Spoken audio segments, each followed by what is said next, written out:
بسم اللہ الرحمن الرحیم۔ السلام علیکم پیارے عزیز دوستو، آج کی اس ویڈیو میں ہم فضائل شعبان مبارک کی پوری وضاحت کے ساتھ بات کرنے والے ہیں۔ آج کی اس ویڈیو میں ہم حضرت امام غزالی رحمۃ اللہ علیہ کی کتاب مکاشفۃ القلوب سے اس واقعہ اور اس بیان کو ہم لے کر آپ کی خدمت میں حاضر ہوئے ہیں۔ آپ لوگ سے گزارش ہے کہ آپ اس ویڈیو کو لاسٹ تک دیکھیں تاکہ ماہ شعبان کی ہر فضیلت اور ہر برکت سے آپ محروم نہ رہیں اور آپ کو اس کی برکت اور فضیلت پوری حاصل ہو جائے۔ تو شروع کرتے ہیں ویڈیو۔ فضائل شعبان المبارک۔ شعبان شب سے مشتق ہے جس کا معنی ہے گھاٹی وغیرہ، کیونکہ اس ماہ میں خیر و برکت کی عمومی ورود ہوتا ہے، اس لیے اسے شعبان کہا جاتا ہے۔ جس طرح گھاٹی پہاڑ کا راستہ ہوتی ہے، اسی طرح یہ مہینہ خیر و برکت کی راہ ہے۔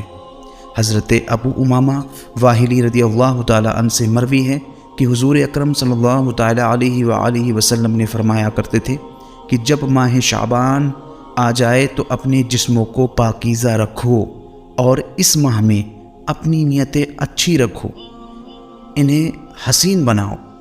حضور صلی اللہ علیہ وآلہ وسلم کا معمول حضرت اماں عائشہ رضی اللہ تعالی عنہ سے مروی ہے کہ حضور صلی اللہ علیہ وآلہ وسلم روزے رکھتے، یہاں تک کہ ہم کہتے اب حضور صلی اللہ علیہ وسلم بغیر روزے کے نہیں رہیں گے، اور پھر آپ روزہ رکھنا چھوڑ دیتے، یہاں تک کہ ہم کہتے اب آپ کبھی روزے نہیں رکھیں گے، اور آپ شعبان میں اکثر بہت روزے رکھا کرتے تھے۔ نسائی کی حدیث میں حضرت اسامہ رضی اللہ تعالی عنہ سے مروی ہے کہ میں نے حضور صلی اللہ علیہ وآلہ وسلم سے عرض کی، میں نے آپ کو سال میں کسی مہینے میں رمضان کے فرض روزوں کے سوا شعبان سے زیادہ روزے رکھتے نہیں دیکھا۔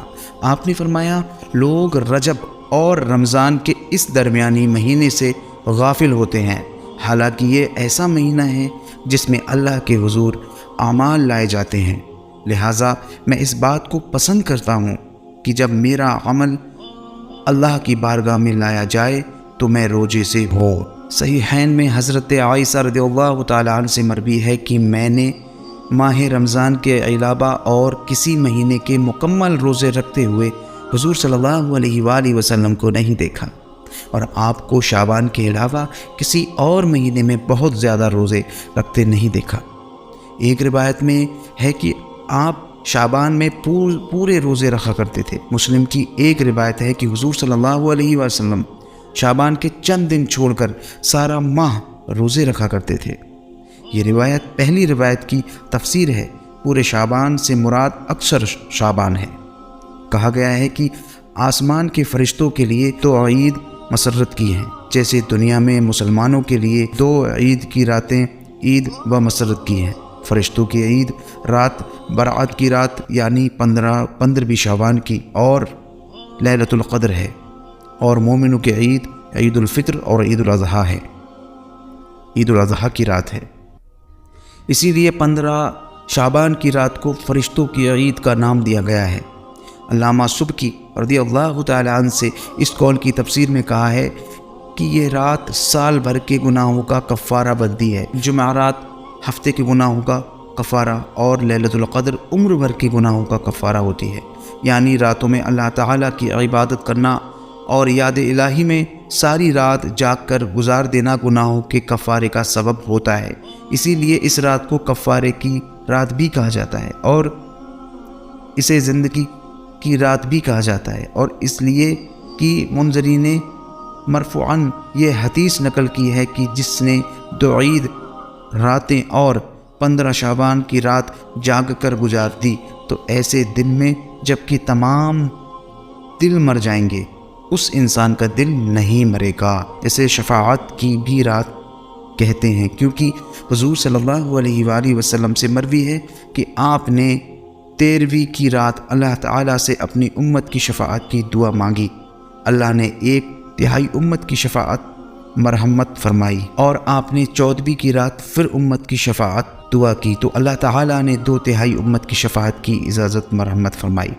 پھر آپ نے 15ویں کی رات اپنی امت کی شفاعت کی درخواست کی تو اللہ تعالیٰ نے تمام امت کی شفاعت منظور فرمائی، مگر وہ شخص جو رحمت الہی سے اونٹ کی طرح دور بھاگ گیا اور گناہوں پر اصرار کر کے خود ہی دور دور تر ہوتا گیا، اس شفاعت سے محروم رہے گا۔ اللہ اکبر۔ اسے بخشش کی رات بھی کہتے ہیں۔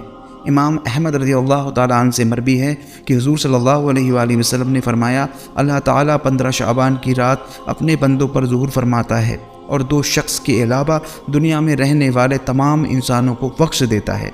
ان 2 میں سے ایک مشرک اور دوسرا کینہ پرور ہے۔ اسے آزادی کی بھی رات کہا جاتا ہے، جیسے ابن اسحاق نے حضرت انس بن مالک رضی اللہ تعالیٰ عنہ سے روایت نقل کی ہے کہ مجھے حضور صلی اللہ علیہ وآلہ وسلم نے حضرت عائشہ رضی اللہ تعالیٰ عنہ کے گھر کسی کام کے لیے بھیجا۔ میں نے حضرت عائشہ رضی اللہ تعالیٰ عنہ سے عرض کی، جلدی کیجیے، میں حضور صلی اللہ علیہ وسلم کو اس حال میں چھوڑ آیا ہوں کہ آپ 15 شعبان کی رات کے سلسلے میں گفتگو فرما رہے تھے۔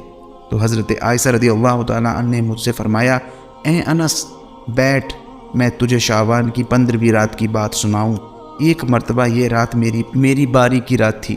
حضور صلی اللہ علیہ وآلہ وسلم تشریف لائے اور میرے ساتھ لحاف میں لیٹ گئے۔ رات کو میں بیدار ہوئی تو میں نے آپ کو نہ پایا۔ میں نے اپنے دل میں کہا، شاید حضور صلی اللہ علیہ وآلہ وسلم اپنی لونڈی قبطیہ کی طرف تشریف لے گئے ہوں۔ میں اپنے گھر سے باہر نکلی۔ جب میں مسجد سے گزری تو میرا پاؤں آپ پر پڑا۔ آپ فرما رہے تھے، میرے جسم اور خیال نے تجھے سجدہ کیا، میرا دل تجھ پر ایمان لایا اور یہ میرا ہاتھ ہے، میں نے اس ہاتھ کو کبھی اپنے جسم کو گناہ سے آلودہ نہیں کیا۔ اے رب عظیم، تجھ سے ہی ہر عظیم کام کی امید کی جاتی ہے، میرے بڑے گناہوں کو بخش۔ میرے اس چہرے نے تجھے سجدہ کیا جسے تو نے پیدا فرمایا، اس صورت بخشی، اس میں کان اور آنکھ پیدا کی۔ پھر آپ نے سر اٹھایا اور سر اٹھا کر کہا، اے اللہ، مجھے ڈرنے والا دل عطا فرما جو شرک سے بری اور منزہ ہو، کافر اور بد وقت نہ ہو۔ پھر آپ سجدے میں گر گئے اور میں نے سنا آپ اس وقت فرما رہے تھے، اے اللہ، میں تیری رضا کے ساتھ تیری ناراضگی سے پناہ چاہتا ہوں، عذاب سے اور تیرے طفیل تیری گرفت سے پناہ مانگتا ہوں۔ میں تیری مکمل تعریف نہیں کر سکتا، جیسا کہ تو نے اپنی تعریف کی ہے۔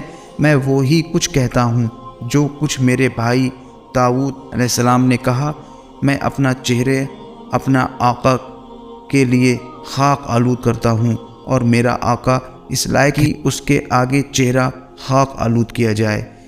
پھر آپ نے سر اٹھایا تو میں نے عرض کی، میرے ماں باپ آپ پر قربان ہو، آپ یہاں تشریف فرما ہیں اور میں وہیں تھی۔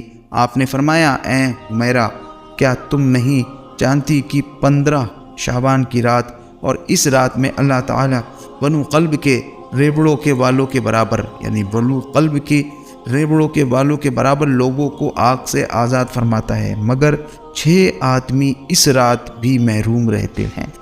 وہ 6 آدمی کون ہیں؟